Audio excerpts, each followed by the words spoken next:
While we were in this position, no acts of hostility took place, save at Pamplona and San Sebastian, although our mutual piquets after nightfall were in some parts in the same field, occasionally separated by a partial wall or small stream, and frequently by nothing, which might show a line of demarcation.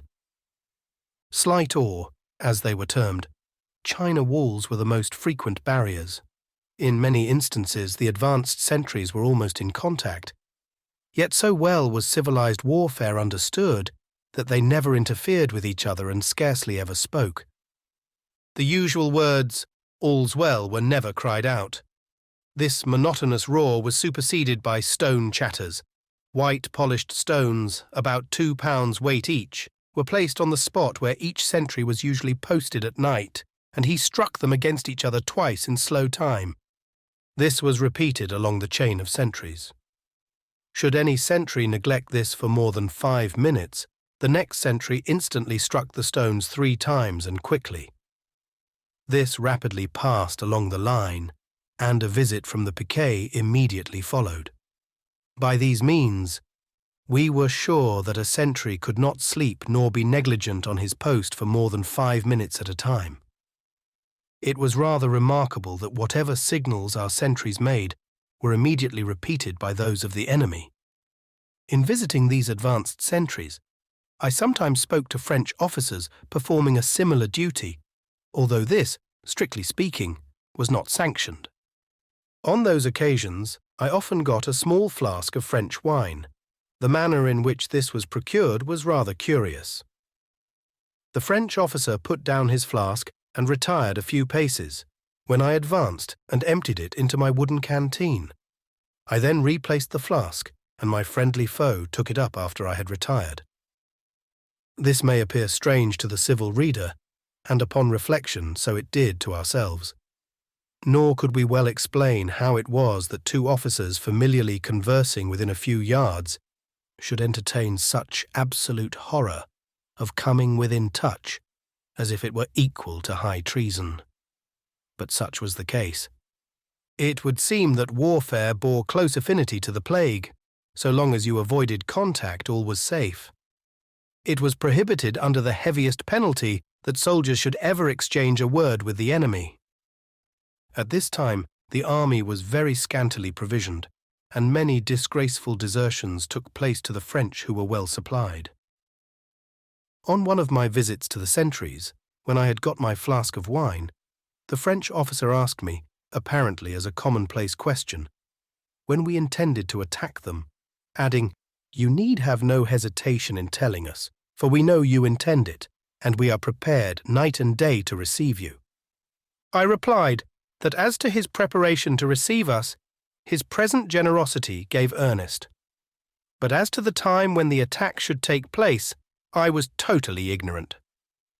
I added that Lord Wellington was too well acquainted with natural consequences not to know that he who betrays himself by divulging his secrets cannot reasonably depend on another for fidelity, and that he who threatens openly will be counteracted secretly, that in either case defeat is generally the result. After this, I never entered into conversation with any French officer. Whilst our right and centre were in this state of tranquillity, towards our left, especially near San Sebastian, the war was carried on with the greatest activity. This fortress, after 1 or 2 failures and very severe losses on our part, was at length taken by storm on August 31st. The small castle which crowned Monte Orgullo held out until September 9th, when it capitulated, the gallant governor having obtained honourable terms. Immediately after the storming, the town was set fire to in all quarters, and the most shocking barbarities, such as are scarcely credible, were perpetrated by the British soldiers on the unfortunate inhabitants of all ages and sexes. Early in August, Soult had meditated a strenuous attack to relieve San Sebastian, but the scattered and disorganized state of his army caused much delay. At last, when all was ready, he was about to assault the Allies on August 30th, but something prevented which induced him to defer the attack until next morning. On August 31st, therefore, at daylight, the enemy rushed forward, with the usual impetuosity attending their first attack, bearing down all before them. Their front column, directed by General Reille, made great progress up the heights to San Martial, while La Martinière's division assailed to the right, and when their skirmishers had gained 2/3 of the hill and were checked, their denser column were moved forward. Then the Spaniards, who were posted there, undauntedly coming forward, vigorously charged the French column and sent them headlong down the hill. During this time, the head of Villat's column, having crossed the fords at the foot of the hill on rafts and boats, ascended the ridge and more vigorously renewed the fight, and gained the left of the Spanish line. The 82nd English Regiment moved forward a short distance to maintain the post. At this moment, Lord Wellington appeared, when the Spaniards, scarcely kept steady by their own officers, now shouting forth a cheer of recognition, rushed forward to the charge with such impetuosity that these opponents too were swept down the hill as if by a torrent. Some pontoon boats, which came to their rescue, becoming overloaded by the fugitives in their hurry to get away, were sunk, when many were drowned. And the breaking of the bridges to allow the boats to come to the rescue decided the combat at that point, with the loss of many hundreds of the enemy. Soult, who beheld this defeat from the mountain called Louis XIV, determined to try in another quarter, but it was several hours before the scattered masses could be collected and the bridges repaired. This effected, he sent the remainder of Villat's reserve over the river, and uniting it with Foy's division, urged on a more formidable attack at Vera. In this combat he was not more successful, but although beaten at all points, still he hesitated not. He determined to make a third attack, for he had plenty of troops still left. He had 40,000 men collected in the morning. He attacked with 30,000, and the Allies in action amounted to only 10,000. But the heavy cannonade clearly heard from San Sebastian during the morning now ceased, for during the combats above mentioned, San Sebastian had been stormed and taken without any interruption from without. The movements of Soult, previous to his attack, were in appearance confused, but they were designedly so, with a view of deceiving Wellington. But the latter was well informed on the night of the 29th what Soult's plan was, and he consequently sent orders to the Maya Pass to move the troops there stationed forward on the morning of the 31st, to keep d'Erlon's corps occupied, and prevent his sending any reinforcement to aid Soult's attack. Sir Charles Colville therefore moved out with the 6th Division. We had a sharp affair, and lost some 50 or 60 men. No other part of the right or centre of our line was disturbed. Wellington felt perfectly secure in the strength of his position. A brigade of guards had come up from Oporto, and 3 fresh regiments had just arrived from England and formed a brigade for Lord Aylmer. Soult, having received in the course of the day, 31st, a report of the storming and capture of San Sebastian, no longer hesitated. He retired, determined to assemble his forces and prepare for a more general action. In these latter combats, the enemy lost 3,500 men, the English and Portuguese 1,000, the Spaniards 1,600, all in the field. But the whole loss of the Allies on this day, including the storming of San Sebastian, exceeded 5,000. Both armies now fell into their former positions, and for some time tranquillity was observed. Early in October, the Duke of Wellington, having San Sebastian now secure in his rear, and foreseeing that a great battle must soon be fought, determined to push forward his left wing, gain the lower Bidassoa and the great Runa mountain, and thus establish a part of his army within the French frontier. The better to conceal his design, which was rather hazardous, continual manoeuvring took place from right to left of the Allied lines, which completely succeeded in deceiving the enemy. Everything was so well arranged that not the slightest appearance of an attack was discovered. On the morning of October 7th, The 5th Division and Lord Aylmer's brigade proceeded to the fords, and still the enemy perceived no change, the tents in the Allied camp being left standing. The 5th Division soon crossed the stream and had formed on the opposite bank without firing a shot or a shot being fired at them, so completely were the enemy taken by surprise. A signal rocket was now fired from Fontarabia, when the batteries along the whole line of our attack opened against the enemy, who were driven from their different posts before they well knew what was passing. And so little did Soult contemplate an attack in that quarter, always expecting it from Roncesvalles, that on the 6th he reviewed d'Erlon's division at Ainhoa and remained that night at Espelette. Next morning, although a false attack was made against d'Erlon's position, yet Soult, having heard the cannonade from Saint-Martial, instantly discovered the true point of attack and hurried thither. But before he arrived at the scene of action, all his positions on the Bidassoa were carried, and although his presence corrected many errors and gave surprising confidence to his troops, yet he never could regain what was lost during his early absence. He loudly complained of want of vigilance in his generals, and not without just cause, for they were nowhere prepared. Meanwhile, the 6th Division continued the false attack on d'Erlon.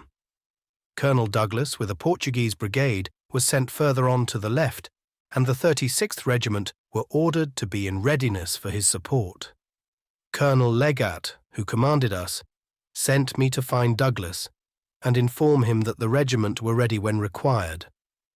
Douglas had attacked and gallantly carried a post strongly occupied on the crown of a hill, at the foot of which I arrived just as he was led down, having been severely wounded in the neck. After the usual congratulations of old friends, I delivered my message.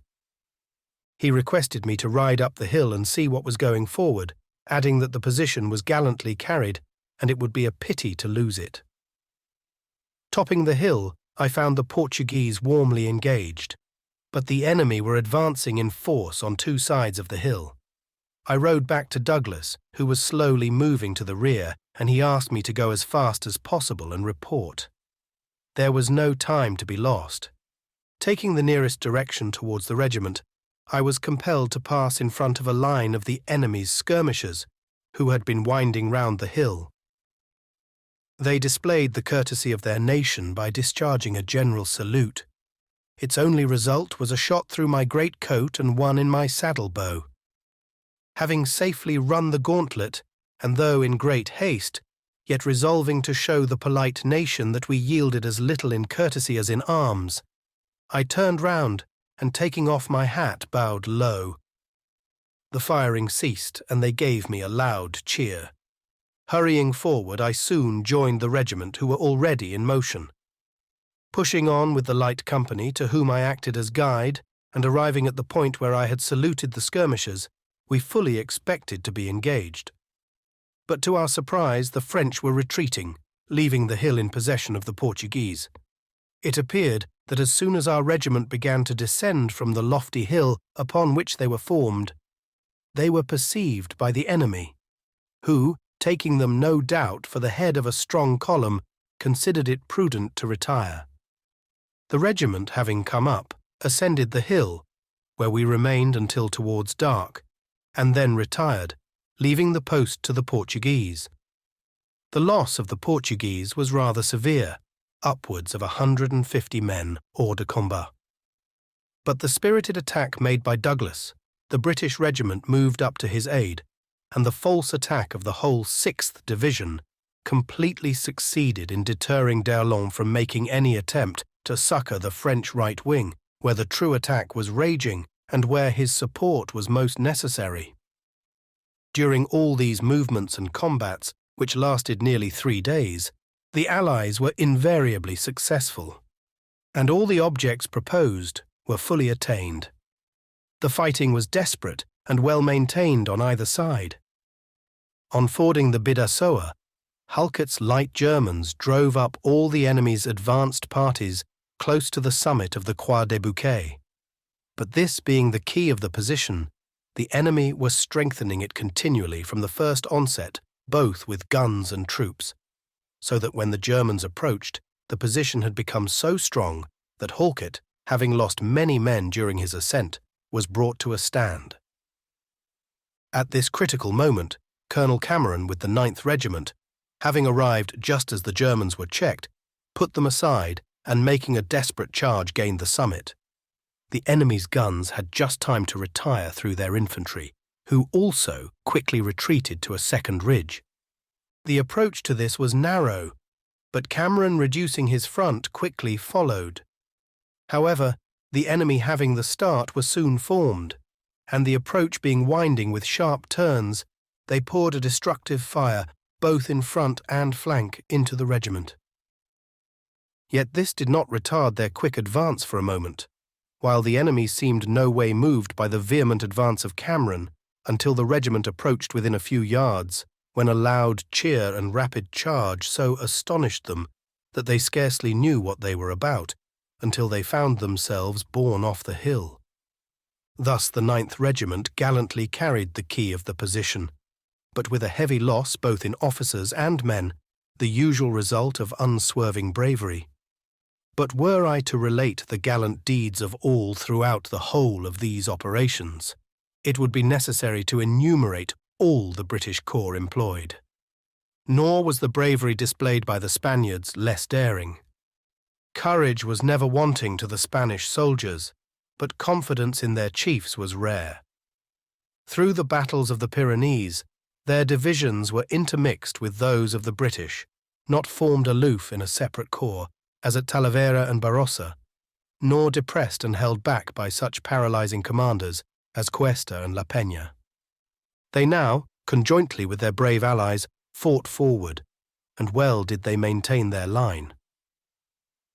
On the 8th, after General Giron with a body of Spaniards had driven off the French outposts on the road from Vera to Sara and was charging up a hill near Puerto, and pressing on abreast with the British troops, he was suddenly checked by a strong line of abatis, defended by 2 French regiments sending forth a heavy fire. The Spaniards became irresolute, but maintained their ranks.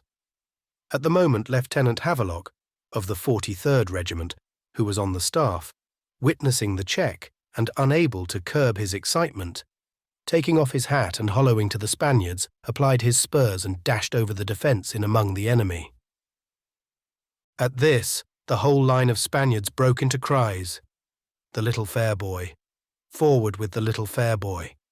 And they tore through the abatis, and furiously charging the 2 French regiments, drove them up the hill and over and hurried them into the embrace of General Kemp's ascending brigade, who sent them waltzing with graceful velocity round the base of the hill.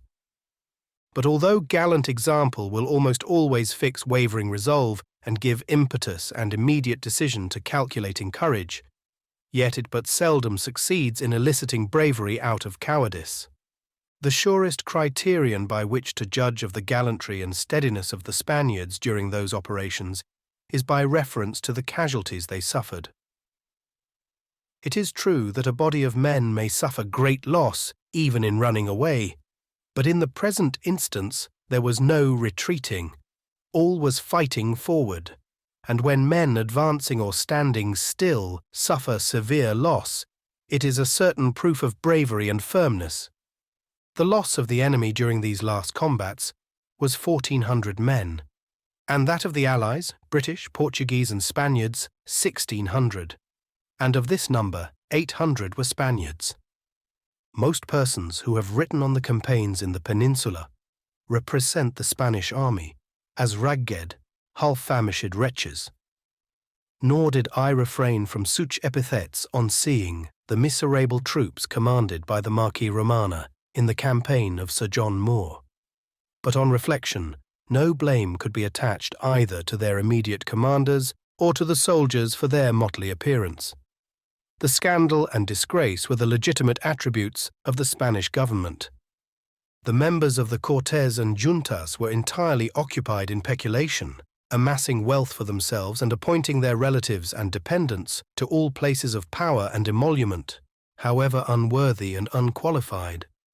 And although it was notorious that shiploads of arms, equipments, clothing, and millions of dollars were sent from England for the use and maintenance of the Spanish troops, yet all was appropriated to themselves by the members of the general or local governments or their rapacious satellites, while their armies were left barefoot, ragged, and half-starved. In this deplorable state, they were brought into the field, under leaders many of whom were scarcely competent to command a sergeant's outlying piquet. For in the Spanish army, as elsewhere, such was the undue influence of a jealous and covetous aristocracy that, unsupported by their influence, personal gallantry and distinction, however conspicuous, were but rarely rewarded.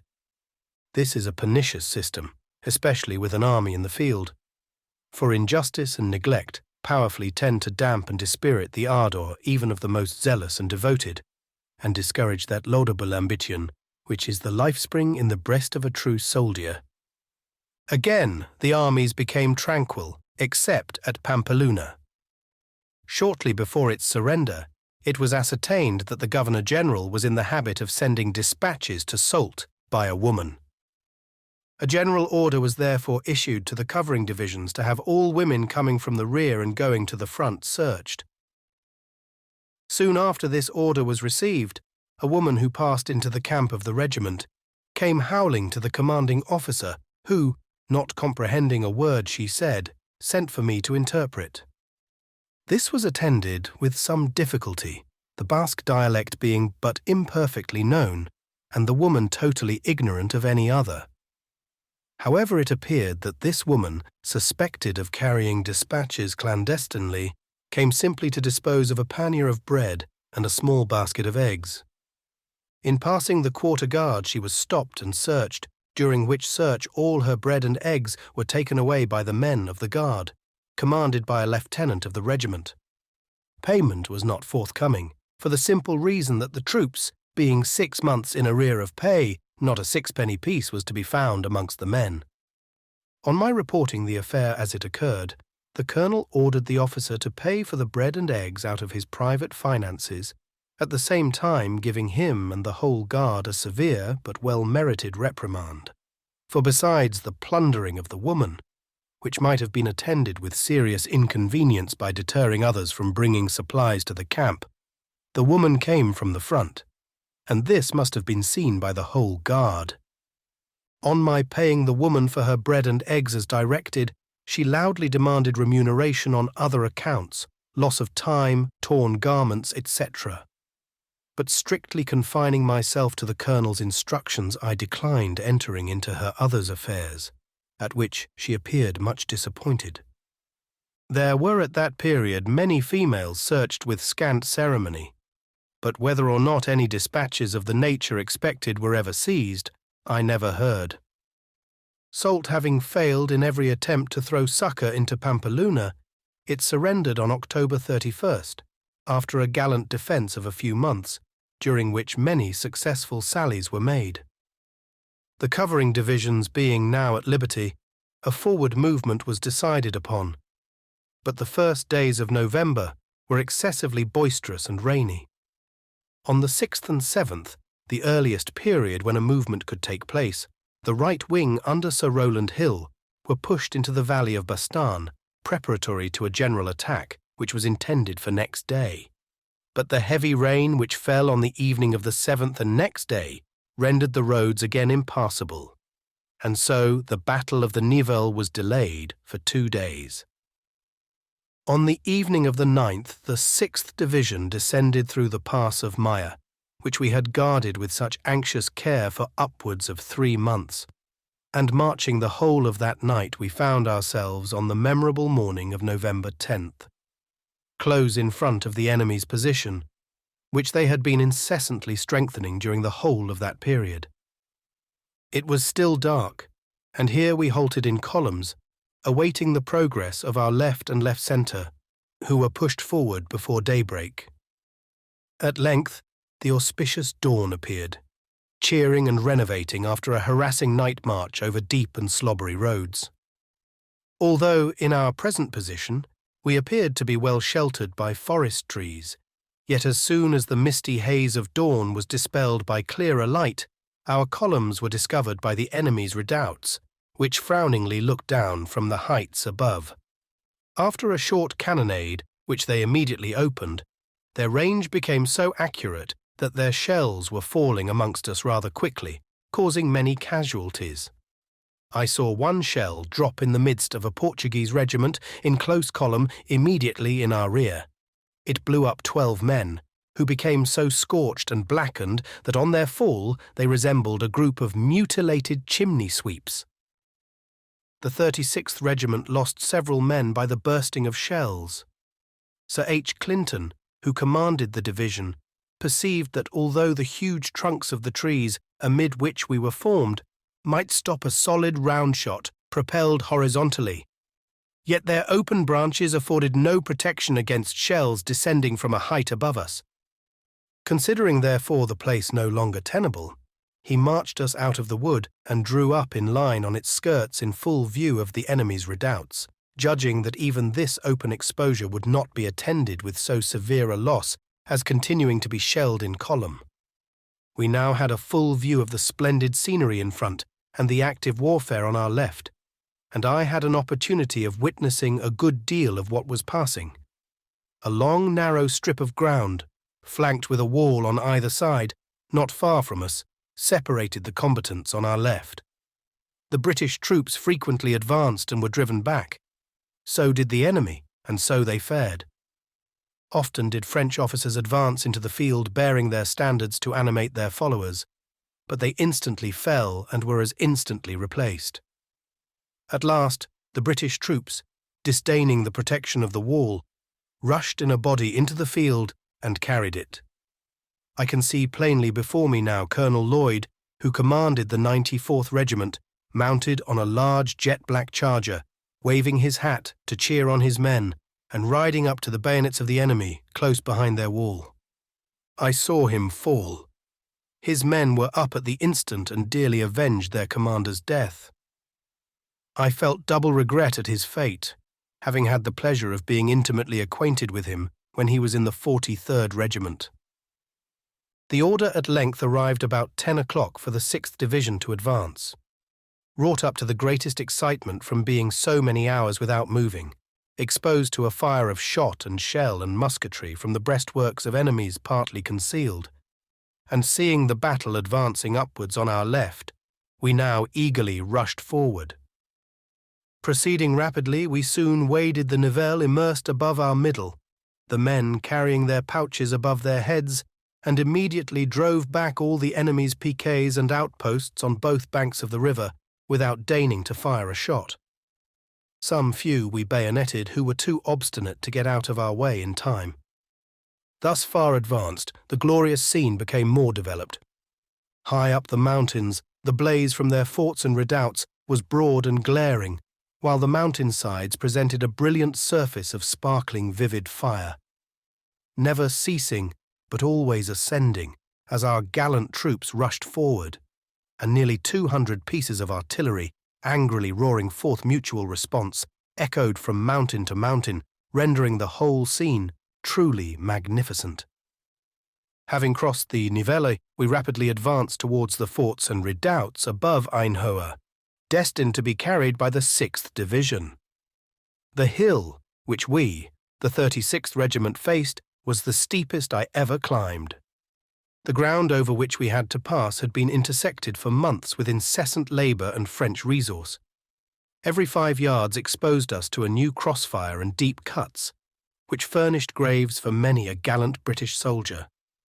The brambles all through were so high and thickly interwoven, and the inequalities of the ground so great as to prevent those who were not 10 yards asunder from seeing each other. We moved forward in line. There was no road. Under such circumstances, but little order could be preserved, and, as must be expected where all were anxious to advance, the strongest and most active gained the front. In this disordered order of battle, the regiment advanced against the heavy-armed battery and principal redoubt.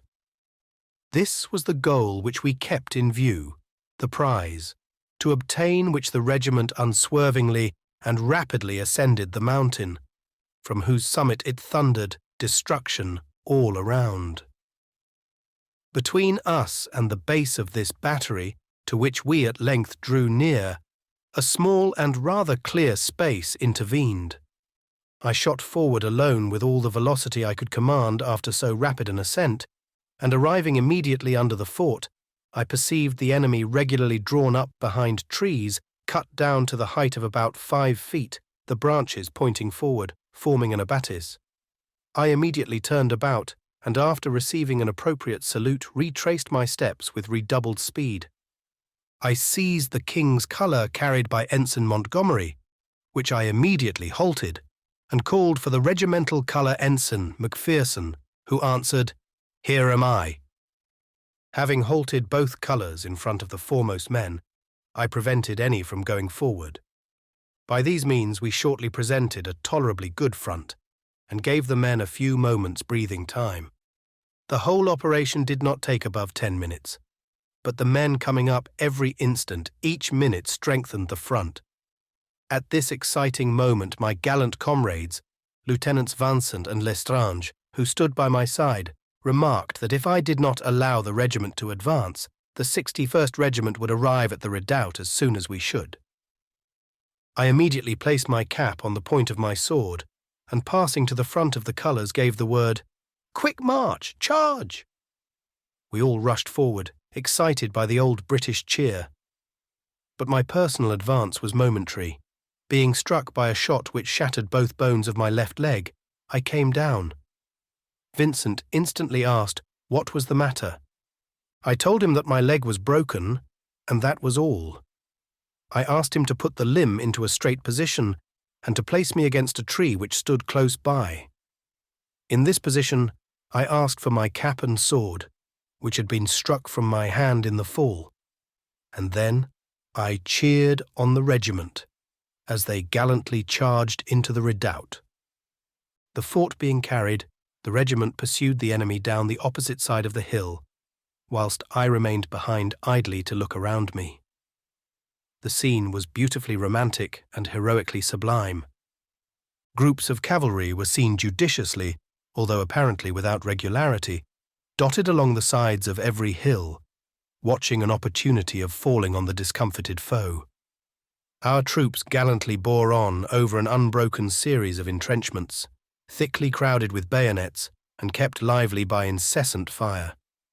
The awful passing events lay beneath my view, nor was there aught to interrupt my observation save a few bodily twitches, the pangs of prostrated ambition, and the shot and shells which burst close or nearly cut the ground from under me. Alone I lay reclined, being unable to maintain an upright position, and thus I had a good opportunity for melancholy contemplation, not unmixed with patriotic joy, as I reviewed the battle which tended slowly upwards. The deadly strife was surprisingly grand, yet the sublimity of the scene defied all attempt at description. The wreck and destruction of men and matter was strewn around, the piteous life-ending moans of the wounded writhing in torture, and the loud yelling fury of the maddened combatants, repeated by 1,000 discordant echoes, were truly appalling, especially to a person who, being put out of the fight, could be only a spectator of the tumult. The fierce and continued charge of the British was irresistible, nor could they be checked. Onward they bore, nor stopped to breathe, rushing forward through glen, dale, and forest, where vivid flashed the fire and bright gleamed the steel. Yet they seemed to chase only the startled red deer, prowling wolf or savage wild boar, until they arrived at the steel-bristling strongholds of the foe.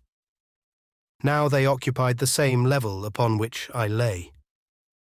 Here the battle raged in its utmost fury, and for a short time it became stationary. The contending foes were the soldiers of the two most warlike nations of Europe, and the most steadfast in mutual jealousy and aversion. The British legions impetuously rushed forward on the native soil of France, resolved to uphold till death the honour and glory of their country. Those of France, with equal bravery and resolution, determined to resist to the last this insulting intrusion on their soil. Thus mutually stimulated to madness, they met with a shock tremendous. France nobly maintained her well-earned military fame, but her surprisingly valiant deeds proved vain in this bloody border strife, where noble emulation wrought up to the highest pitch the Percy and Douglas, and a third not nerveless arm, all now dealing forth deadly blows under one and the same banner. What foe could resist their united attack, or penetrate the shield formed of the rose, shamrock, and thistle, when closely bound together in a union strong as lasting? What foe could triumph over Wellington, who, born in Ireland, with the keen policy of Scotland, adopting England and combining the genius of all three, was the one appropriate chief to wield their united strength in the field? A force constituted of such moral and physical strength, and led by such a man, could not long be withstood. The star of the three united nations shone victorious on the summits of the lofty Pyrenees, gilding the tall pines which capped their heads for miles, and foreboding downfall to imperial France, since it was the star of true liberty and national independence. The French on their side, with broken brand and fallen crest, reluctantly gave way, sullenly retiring within their national boundary, no longer invulnerable. This memorable battle, which introduced the victorious British army and their allies into France, commenced before daybreak and continued until after dark. The enemy were beaten back from their strong frontier position, losing 51 guns, 2,000 prisoners, stores incalculable, and some thousands killed and wounded. The nature of the ground prevented the number of these from being ascertained. It must have been immense. As to our regiment's advance up the hill to the attack, it may perhaps be alleged that I should not have urged forward the colours so rapidly, nor have been so far in front.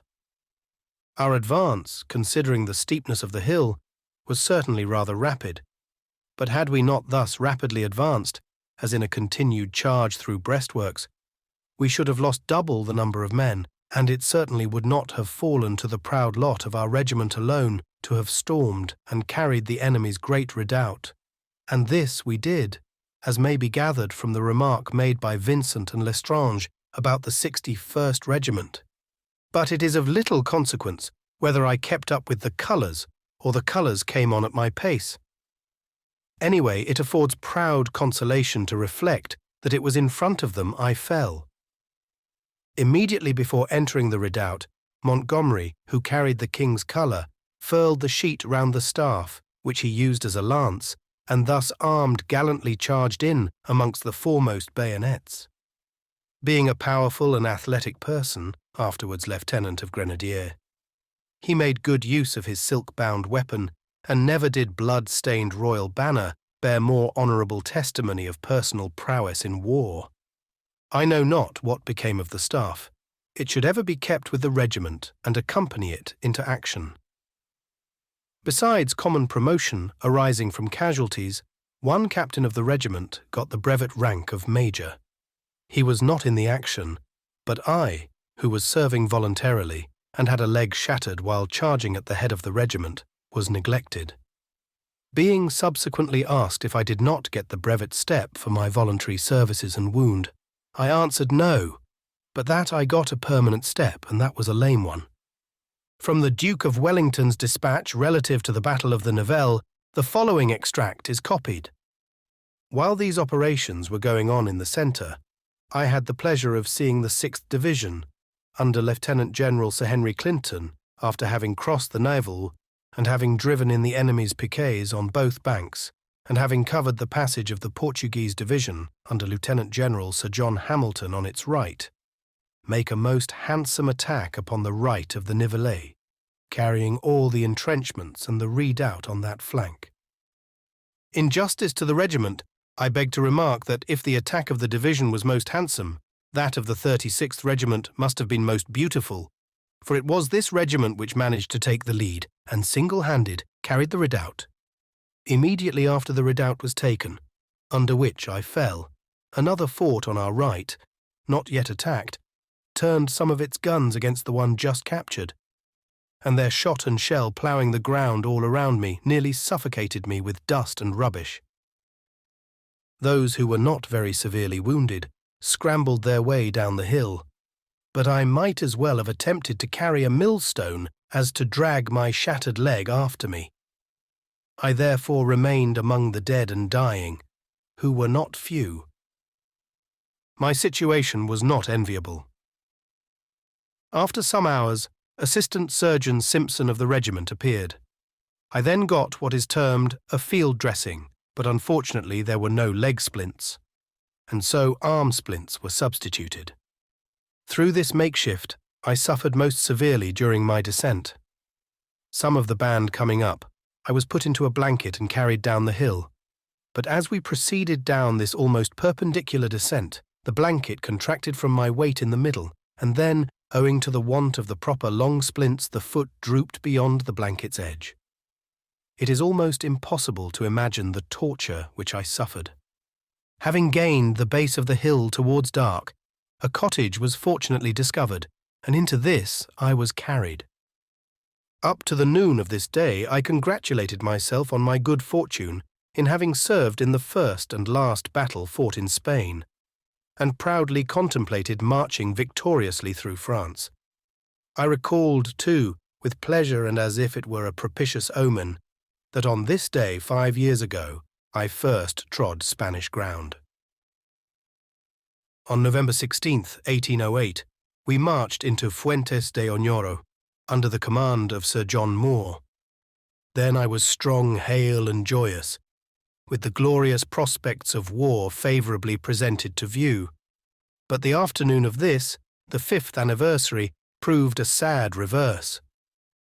On this day I was carried out of Spain, borne in a blanket, broken in body and depressed in mind, with all my brilliant prospects like myself fallen to the ground. Such is glorious war. After the field dressing, Simpson departed in search of other wounded persons, and on his report of my wound, 2 or 3 other medical officers sought me, fortunately in vain, that they might remove the limb.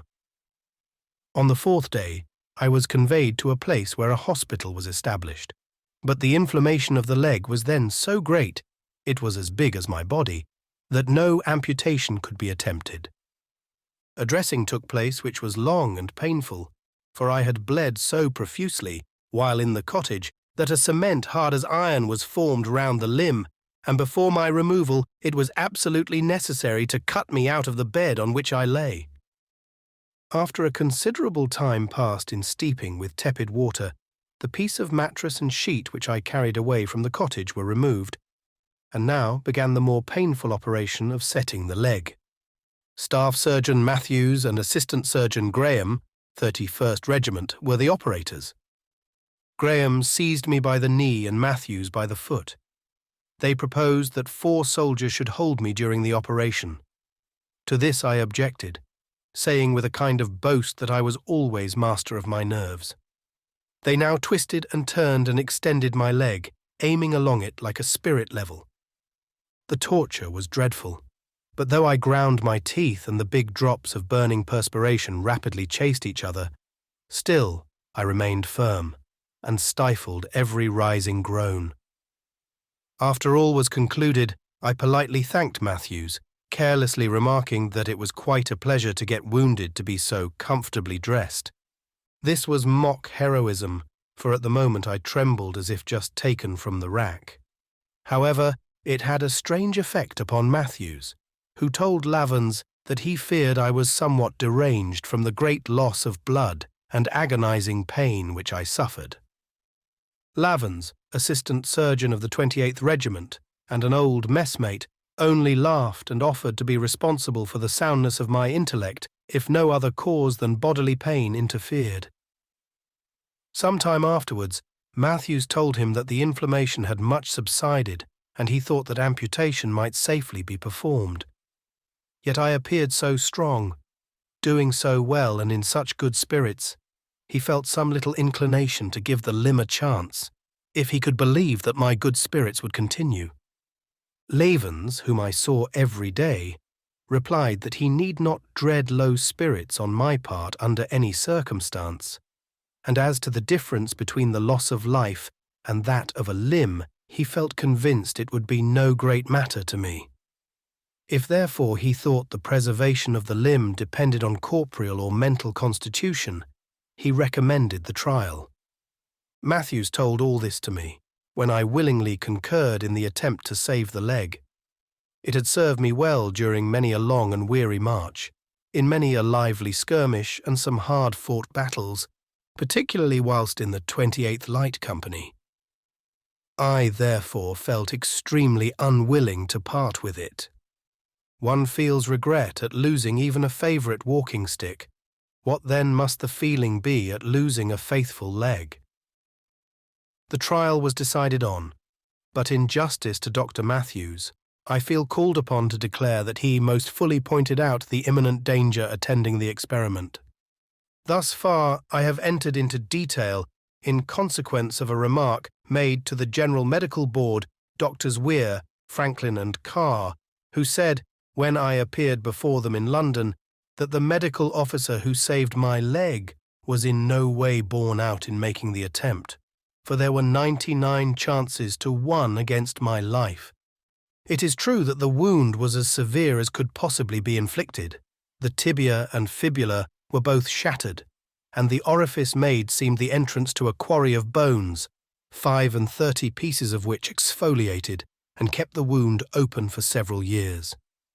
When I was carried out of the field, my whole fortune consisted of 1 cruzado novo, a Portuguese silver coin, value 3 shillings. This I had much difficulty in persuading the poor cottagers to accept, not from a consideration that the sum was an inadequate remuneration for the mutilation of their mattress and whatever food they supplied, but solely from pure motives of generosity. They wept at my parting, and prayed to every saint in heaven or elsewhere for my speedy and perfect recovery.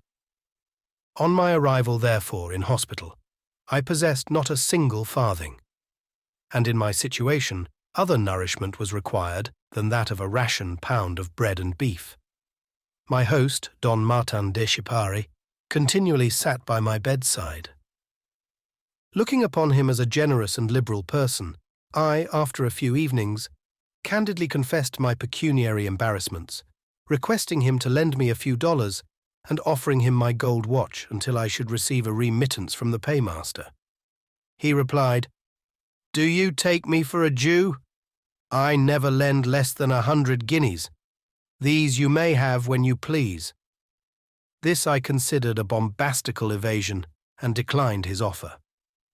Next morning he made his usual visit, and approaching close, said in a low voice, "You refused last night to take 100 guineas. Take at least these 50, and he held them forth. I told him that so large a sum was both superfluous and useless. However, after a good deal of controversy, he consented to lend me so small a sum as 10 guineas. After a lapse of 3 months, an order was received to remove the hospital dépôt to Saint-Jean-de-Luz. What was to be done? I had received no remittance. Consequently, I had no means of repaying the 10 guineas, 6 of which were already spent. 1 more was absolutely necessary to defray the cost of my removal to Saint-Jean-de-Luz, which would take 4 days. I was to be carried in a litter borne by inhabitants, to pay whom would require the greater part of the guinea. To pay back the remaining 3 would be but a poor return. But my truly noble and generous host, having entered the room, relieved me from my unpleasant dilemma.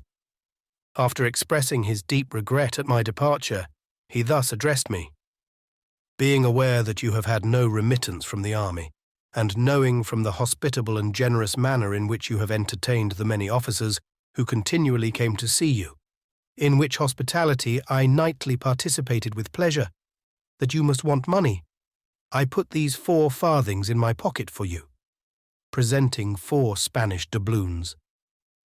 "I offer you," continued he, "this small sum because of your obstinacy in refusing the 100 guineas.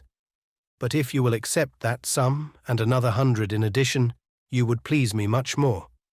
Do not pay me from Saint-Jean-de-Luz nor from England, but only when you get home to your friends in Ireland, and if you never pay, it will be of no consequence whatever. However, I declined to accept either hundreds or doubloons, and after mutual protestations of sincere friendship and regard, we bade each other a final farewell and parted with unfeigned regret. This anecdote I relate as highly honourable to the country in which it occurred. Decipare was a Frenchman by birth, but a Spaniard by adoption, and in the Spanish language we always conversed. He was a Valladolid merchant and had realised upwards of £10,000, which in that part of the country was considered a handsome fortune. On my arrival at Saint-Jean-de-Luz, I was so fortunate as to procure 2 months' pay, not in advance, for we were 7 months in arrear, when I immediately sent the 10 guineas to my generous host. The time having arrived to get rid of the cumbrous sick and wounded officers, we were removed to Los Pasages and there embarked in a transport bound for Portsmouth. But the wind proving contrary prevented our entering the Channel, and we were compelled to put into Bantry Bay in Ireland. Here we anchored close to a village, if I recollect right, called Castletown, and put up at an inn kept by the widow Martin.